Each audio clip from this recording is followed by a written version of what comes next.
मैं Amit Kumar Amit uni classes में आपका स्वागत करता हूं। आज आपके लिए बहुत ही इंपॉर्टेंट क्वेश्चन लेकर आए हैं जर्मनी। देखिए क्वेश्चन को ध्यान से समझिए, क्या आप लोगों को क्वेश्चन कराया जाएगा इस वीडियोज में। जर्मनी की एकीकरण की बाधाएं क्या थी। ये जो क्वेश्चन है बाबू वो बोर्ड मॉडल है, जैसा कि आप लोग देख रहे हैं ये क्वेश्चन पूछा हुआ है। ये पहला देखिए, मेरा मकसद ये है कि आपको अच्छी तरह से समझाना, साथ ही साथ आपको इसके लिए इमेज को भी दर्शाना, ताकि आप लोगों को बहुत प्रॉपर तरीका समझ में आए।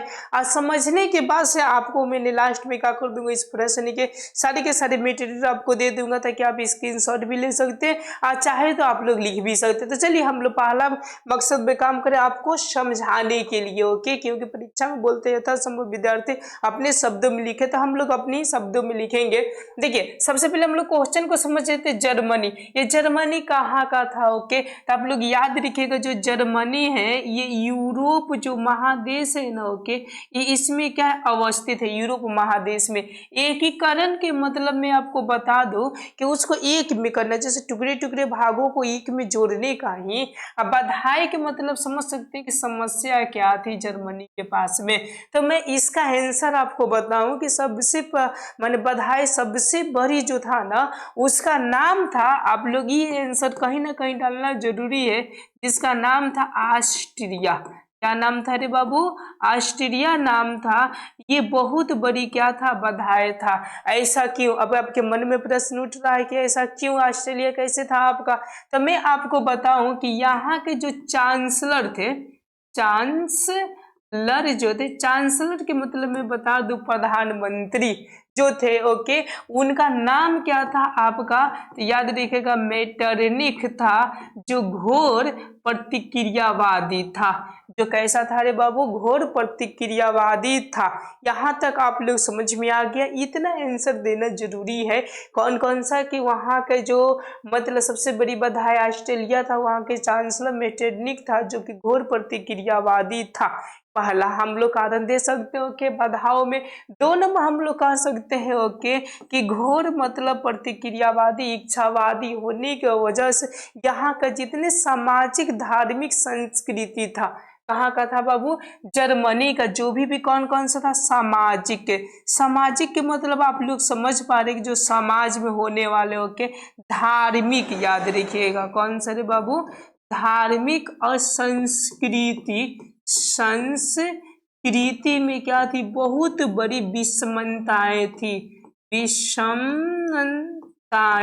विषमताएं के मतलब आप लोग समझ सकते हो कि सब में क्या था, फूट था। फूट के मतलब कि किसी में एकता बनी हुई नहीं होती थी। तो जब तक ले एकता हमारे धर्म समाज में नहीं बनेगा, तो क्या कोई देश या कोई गांव या कोई घर का एकीकरण हो पाएगा, तो नहीं हो पाएगा। ये दो गो मैंने आपको कारण विशेष कर बता दिए, सामाजिक धार्मिक और कौन सा, संस्कृति। और साथ ही साथ देखिए और क्या था ना, ओके, जर्मनी के और बधाई। 3 नंबर में हम लोग पॉइंट, देखिए मैं पॉइंट के रूप में लिख रहा हूँ, आप लोग इसको लैंग्वेज के रूप में लिखिएगा। लैंग्वेज के रूप में कैसे लिखाएगा मैंने वहां पर आप लोग को समक्ष में दिया हुआ हूँ, ध्यान दीजिएगा। यहाँ तक तो आपको समझ में आ गया। 3 नंबर आपको बता देते हैं कि वो जो जर्मनी था 300 ओके राज्य में विभक्त था। 300 राज्य में क्या था बाबू, विभक्त हो गया था। विभक्त के मतलब आप लोग समझ सकते हैं कि टुकड़ा टुकड़ा हो गया था 300 राज्य में। अब समझ सकते हैं 300 राज्य के मतलब ऐसा कि छोटा छोटा इलाका, जैसे कि मैंने बोल देता हूँ ओके, जैसे कि सीवान हो गया, गोपालगंज हो गया, ये सब अलग अलग राज्य हो गया था। तो जरा सोचिए कि जब भी ये 300 को एक में करना क्या आसान बात है, नहीं है। लेकिन इसको एक में जो करने वाले थे, मैं एडवांस में ये बता रहा हूँ ओके, वो थे आपके नेपोलियन बोनापार्ट थे, जो कि एक में कुछ कर कर गए थे। तो यहाँ तक आपको समझ में गया। 3 नंबर कौन सी बधाई हम लोग बोल सकते हैं जी बाबू, याद रखिएगा 300 राज्य में विभक्त किए थे। कितने में किया गया था इसको, 300 राज्य में विभक्त किया गया था।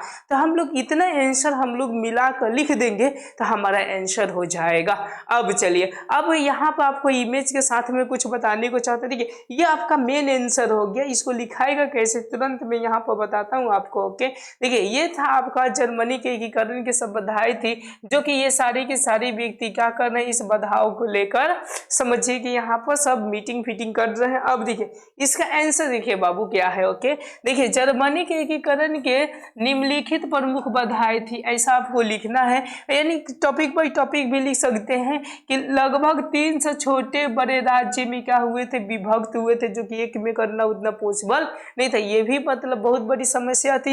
इन राज्यों में व्यापक राजनीतिक, सामाजिक तथा धार्मिक क्या थी बाबू, विषमताएं थी। विषमताएं का मतलब समझ सकते हैं आप लोगों के, किसी में एकजुट था वो नहीं। ओके, अब देखिए यहाँ पर राष्ट्रभाव की भावना का अभाव था। राष्ट्रभाव के मतलब जब भी उन लोगों को समाज में, धर्म में जब भी मतलब क्या हो, समान रूप से ना हो, तो जरूर है ओके हम कहेंगे अपने धर्म को कि वाह मेरा धर्म महान है, कोई वो बोलेगा मेरा धर्म महान है, तो दोनों में झगड़ा हो जाएगा, जो कि ये समझिए कि पॉसिबल नहीं एकीकरण का। ये भी अभाव था। प्लस में वो सबसे बड़ी जो समस्या थी कौन थी, ऑस्ट्रेलिया का था। ओके, जो कि हस्तक्षेप इसमें कर दिया था।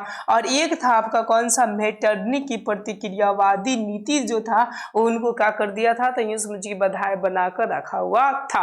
यहां तक आपने सब्जेक्टिव का आंसर समझ गए। अब चलिए अब दो चार को आपको ऑब्जेक्टिव बनाकर दे देते हैं ताकि आपका माइंड रिफ्रेश हो जाए। ऑब्जेक्टिव में मैं आपको बोल रहा हूँ, ध्यान से सुनिएगा। ओके, सबसे पहले ये पूछता कि जर्मनी के एकीकरण के पहले जर्मनी कितने राज्यों में बटा हुआ था, तो कितने राज्यों में बटा हुआ था, 300 राज्यों में बटा हुआ था। 2 नंबर सब पूछेगा। ओके, इटली तथा जर्मनी का, ये दोनों क्वेश्चन पूछ देता है। ओके, इटली और जर्मनी दोनों का मतलब समझिए ना कि ऐसा मुसीबतें बधाई यही था, ऑस्ट्रेलिया ही था।